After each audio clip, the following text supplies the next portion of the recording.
Madras high court की चुनाव आयोग पर बेहद सख्त टिप्पणी सामने आई है। मद्रास हाईकोर्ट ने राजनीतिक दलों को चुनावी रैलियों की अनुमति देने पर फटकार लगाई है। राजनीतिक दलों पर कार्रवाई क्यों नहीं की गई, ये मद्रास हाईकोर्ट ने सवाल पूछा है और यह सवाल चुनाव आयोग से है।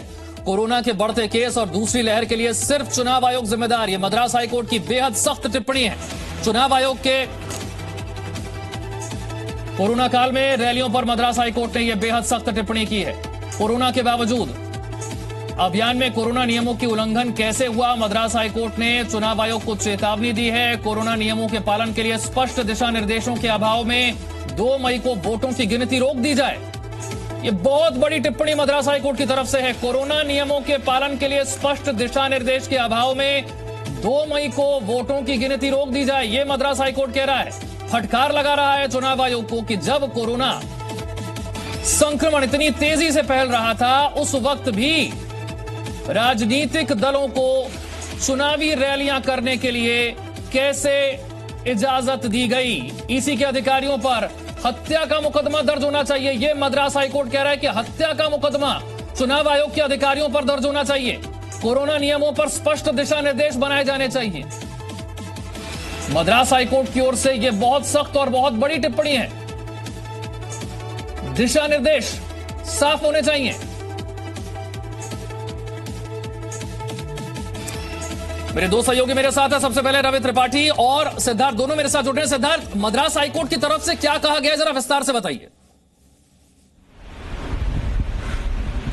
पहले ये एक केस था जिन्होंने तमिलनाडु के जो ट्रांसपोर्ट मिनिस्टर हैं एमआर विजय भास्कर है, उनके नाम, उन्होंने एक केस फाइल किया था मद्रास हाईकोर्ट पे और उन्होंने ऐसा कहा है कि उन्होंने इलेक्शन कमीशन को रिक्वेस्ट किया कि जब गिनती हो रही है मई 2 को, तब उस दिन उनके जो कॉन्स्टिट्यूंसी है करूर नाम के कॉन्स्टिट्यूंसी में 60 से ज्यादा कैंडिडेट्स है, इंडिपेंडेंट और सारे एस्टेब्लिश पार्टीज के कैंडिडेट्स को टोटली काउंट करेंगे तो 60 से ज्यादा है। तो इतने ढेर सारे कैंडिडेट्स होंगे तो काउंटिंग रूम में इतने सारे लोग होंगे तो बिल्कुल फिजिकल डिस्टेंसिंग और कोविड प्रोटोकॉल्स का पालन नहीं किया जाएगा। तो इसके कारण इन्होंने ईसी को अप्रोच किया था और कहा कि आप इसका नोट कर दो और इसके लिए आप जो प्रिकॉशंस कर पाएंगे वो कर दीजिए और ऐसा बनाइए कि ये बूथ सारे लोगों के लिए सेफ है और काउंटिंग सेंटर सारे लोगों के लिए सेफ है। पर इनका कोई रिस्पांस नहीं मिला था इलेक्शन कमीशन से, तो उन्होंने मद्रास हाईकोर्ट को अप्रोच किया था। तो कोर्ट में इलेक्शन कमीशन ने कहा था कि हमने तो काउंटिंग डे हमने तो इसके पहले जब चुनाव हुआ था उस दिन पोलिंग डे तो बहुत स्मूथ हुआ था और सारे कोविड प्रोटोकॉल्स उस दिन स्मूथ तरह से हुआ था। तो इसके कारण वैसे ही हम मई 2 को जब काउंटिंग होगी, गिनती होगी, उसी दिन को हम ऐसे ही तरह के कोविड प्रोटोकॉल्स फॉलो करके ही स्मूथ तरह के सारे चीज चल जाएंगे बोल के इलेक्शन कमीशन ने मद्रास हाईकोर्ट में सबमिट किया था। तभी चीफ जस्टिस संजीव बनर्जी ने इलेक्शन कमीशन से ये पूछा कि आप जब कैंपेनिंग चल रहा था और चुनाव के लिए जो रैलीज थे, बड़े बड़े कैंपेन रैलीज थे और ज्यादा क्राउड जब इकट्ठा हो रहा था, तब आप लोग दूसरे प्लैनेट पे थे क्या बोल के उनको क्रिटिसाइज करने का शुरू किया और उनको बोला कि अब जो सेकेंड वेव का बड़ा रिस्पॉन्सिबिलिटी है वो इलेक्शन कमीशन पर है, क्योंकि सिर्फ एक दिन जो चुनाव का जो दिन है पोलिंग डे है, उस दिन को प्रोटोकॉल फॉलो करने से कुछ नहीं होता है। उसके पहले जब कैंपेन में ढेर सारे लोग एक जगह पे इकट्ठा होते हैं, मास्क नहीं पहनते, ये सब कहते हैं और पॉलिटिकल पार्टीज भी ये जो गाइडलाइंस डाला दिया है उनको वायलेट करेंगे, तो बिल्कुल उन पर एक्शन लगाना चाहिए था और उन पर जो भी हार्श एक्शन। ठीक है, मैं सिद्धार्थ आपके पास आऊंगा, मैं रवि त्रिपाठी का भी अब रुख करूंगा। रवि त्रिपाठी, क्या आपको याद है कि किसी अदालत की तरफ से चुनाव आयोग पर इतनी सख्त टिप्पणी की गई हो कि कोरोना के बढ़ते मामलों के लिए चुनाव आयोग जिम्मेदार है और इसके अधिकारियों पर हत्या का मुकदमा दर्ज हो?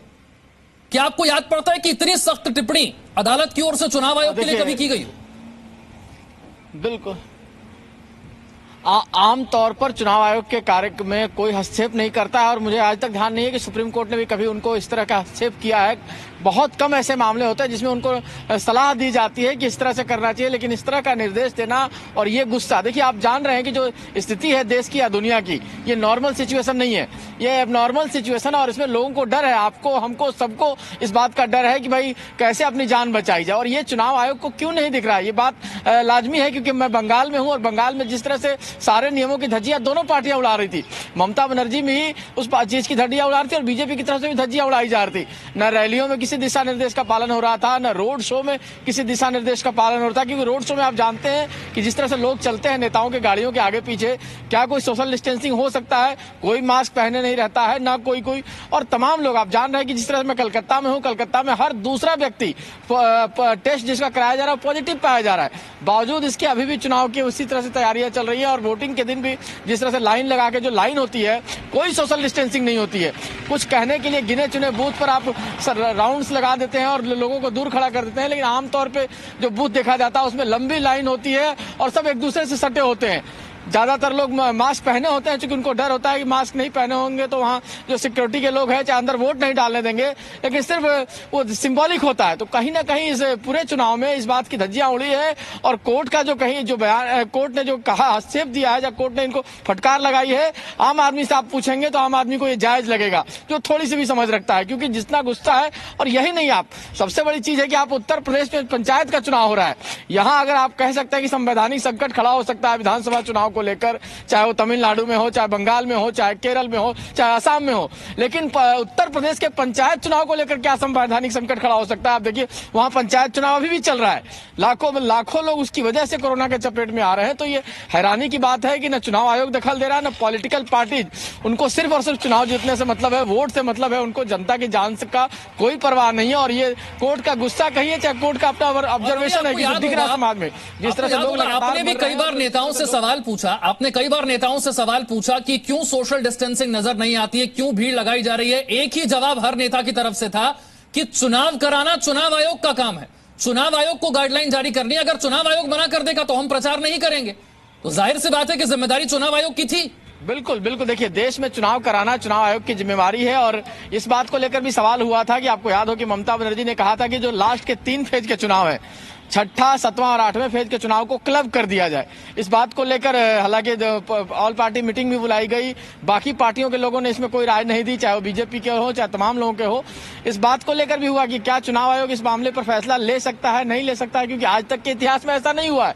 लेकिन ये भी कहा जा रहा है कि आज तक के इतिहास में ऐसे समय भी नहीं आया है। तो ऐसी स्थिति में क्या नॉर्मल स्थिति में ऐसे फैसले लिए जा सकते हैं कि चुनाव को क्लब किया जा सकता है एक साथ, और अगर एक साथ किया जाता तो जल्दी चुनाव खत्म हो जा सकता था। हो सकता था 17 तारीख को या 22 तारीख को आज चुनाव खत्म हो चुका होता, काउंटिंग के डेट के दिन के प्रोटोकॉल के हिसाब से फॉलो किया जाता। लेकिन इस मामले में चुनाव आयोग ने जिस तरह से जो फैसला लिया, हो सकता है चुनाव आयोग कोर्ट जा सकता था, उनकी तरफ से कोई कोर्ट जाता, सुप्रीम कोर्ट जा इस पर फैसला लेता कि आखिर क्या करना था। हम लोग भी सोचते थे कि ऐसा कैसे हो सकता है कि चुनाव आयोग भी फैसला नहीं कर रहा है, कोर्ट की तरफ से भी कोई दिशा निर्देश नहीं आ रहा, पॉलिटिकल पार्टीज को तो कोई फैसला नहीं करना है क्योंकि उनको चुनाव जीतने से मतलब है।